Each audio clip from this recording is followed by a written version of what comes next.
So let's go over cover three hold. Hopefully you've already seen, and I'll include as a link below in the comments section, my blog on levels and seams so you can understand how defensive concepts are set up and how we offensively look at the different sections of the field based on how they cover them to how we can attack them. So maybe before you watch this video, it'd be good to go back, read the blog. Again, it's called Levels and Seams.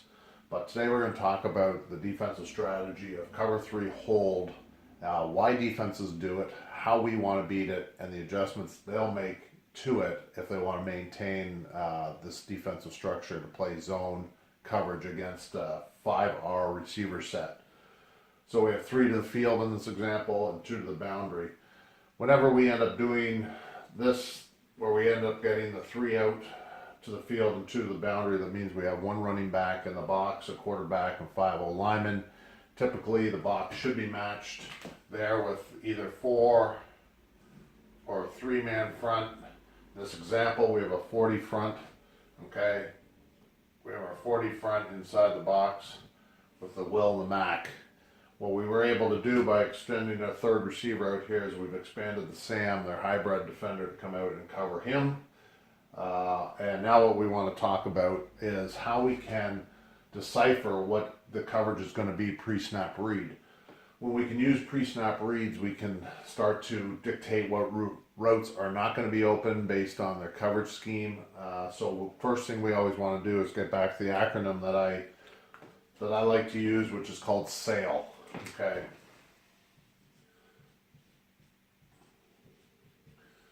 And we always want to go out and buy what's on sale. And in this regards, the S isn't for the SAM, but it's for the safety. Okay.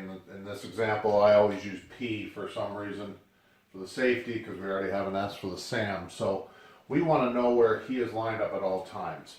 If he is in the middle of the field and on our first steps continues to stay in the middle of the field, we know that we have an odd coverage scheme coming at us. That could be cover 1 or cover 3 and match coverage. In this example, we know that he's staying in the middle of the field, and we can already tell by our pre-snap alignments that the corners are back. So we're going to end up having 1, 2, and 3 guys deep, which hence is the cover 3 concept. Okay, and by using the alignment of the defense, we can understand that this is going to be cover 3 hold. Now the hold in my terminology means that the halfback is going to be the flat defender. Okay, he's the one that's going to be up and the corners are going to be back. Some people in their terminology flip that and say we're going to talk about cover 3 cut, being that the corners are the ones who are back, therefore we call it cut. I've always learned and been taught the opposite way. So cover 3 hold in my example here is that the half is going to hold the seam and then cover the flats. Okay, the corners are the high defenders. So in alignment, what we want to talk about is that positioning dictates responsibility. What that means is that at some point the defense has got to get themselves in a position to do their responsibility. You're not going to have the half play high and the corner low and have them switch and have him expect to cover 1 if he takes off on a vertical route. So before the snap, even though they may be playing up a little bit tighter, you'll see them start to cheat and fall back in order to show their responsibility. And as quarterback, that's going to help us determine where we go with the ball. All right, so in this regards, let's just go quickly, levels and seams, some of the wording concepts. We have 3 high playing the thirds, being the 2 corners and the safety playing the thirds of the field. Our flat defender on both the field and the boundary is the half. Okay, he's going to shoot out. Our Sam is going to play the curl. Our Macs are the hooks. And this will backer between Mac to curl, okay, on the back side. So now we end up having 1, 2, 3, 4, 5 defenders underneath, 3 on top. From the levels and seams, what we've learned is that there's always 1 more zone available than there are defenders. So with the 5 defenders underneath, there's 6 zones. On top, there are 4 zones, okay? 4 seams, sorry. And the 4 seams in this regard are A, B, B, and A. So what I like to do in the offensive scheme is attack this coverage with vertical routes. I like to put people on an island, have them cover more ground than they can get to. We're going to introduce the concept of Delta T. Now, Delta T is basically going to be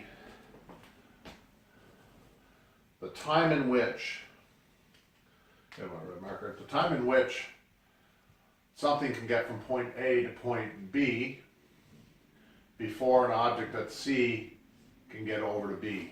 So in this regard to football is how long can the ball be in the air before someone can get there and cover it. As players are getting faster, obviously they can cover more ground, and therefore as quarterbacks, we have to be better at getting the ball to them at the right point so A, they can catch it safely and then hopefully make a play on their defender. So the way I suggested that I want to attack a cover 3 hold concept here is to go to the verticals. I want to push out with our number 1 receivers, both from the field and the boundary. This is typical. There's lots of different ways of doing this, but this is a good introductory to it. Is we want to push outside release and run a vertical, okay, by number 1. Now typically what would that do? If you have a strong arm quarterback, that's going to force those corner covers to pay attention to those 2 verticals and squeeze those A seams shut. But unfortunately for them, fortunately for us, is it opens up the B seams, creating lots of space here for the defense. Okay, now the B seams become pretty large in size, and all we're asking, what the defense is asking to do, is for the safety to cover it. So somewhere in here we'd like to be able to run second inside release, vertical, okay, putting the safety on an island and completing the ball either way. Now the concept of Delta T, the further that ball is thrown downfield, the more chance that the safety can get to play it, okay?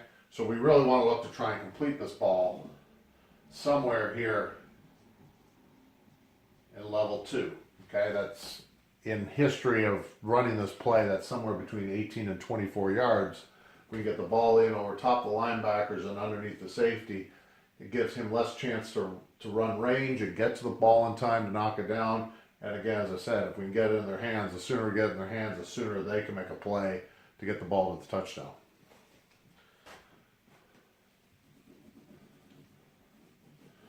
All right.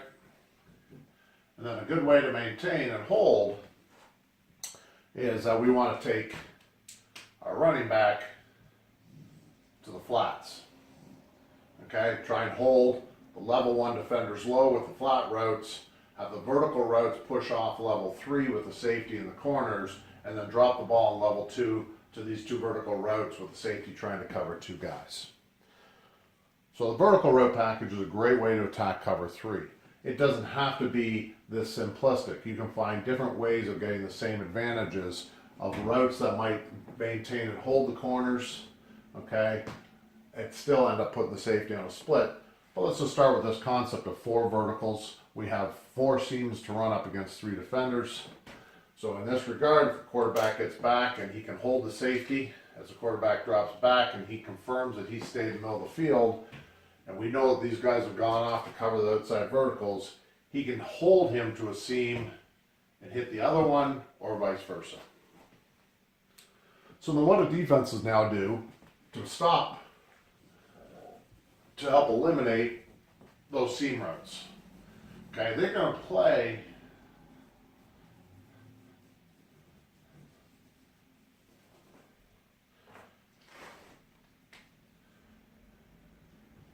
all right, so the reason they play hold coverage is so that they have great run support by their inside secondary defenders. So if they want to maintain this because you're running the ball well, or they have a philosophy of maintaining that hold coverage because they like the structure of it for their pass coverage on the run protection, they can't just give us the verticals every time. So after you get them once or twice, or they see on film running this coverage, they have 1 of 3 things that they're going to do.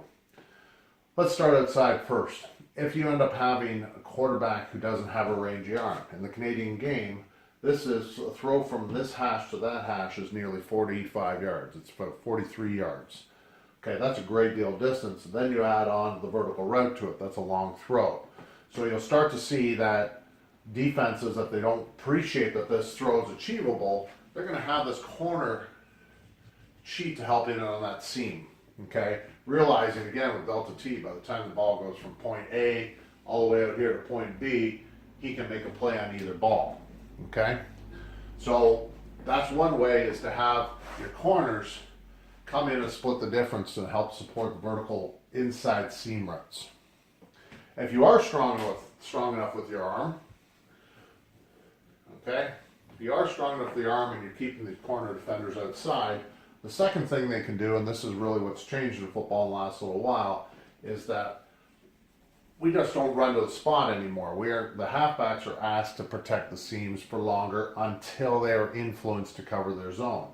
So their zone in this regard is the flat areas, okay, is to cover the flats.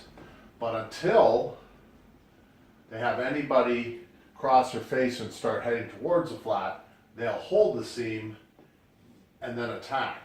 Now what that does is it pushes level 1 to a longer reach, and level 3, and again, now the flight of the ball, if it's more than 24 yards, gives a safety chance to play the ball just based on his speed and time and distance. So they can ask the halves to start pushing those out a little bit more.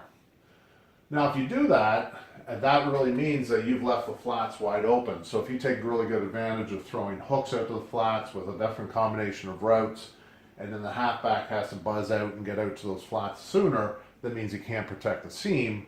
So the third thing a defense can do is now put the pressure in on their linebackers and ask them to carry the seam a little bit longer to stretch level 1, condense level 2, and again make the ball go at a further distance in order to allow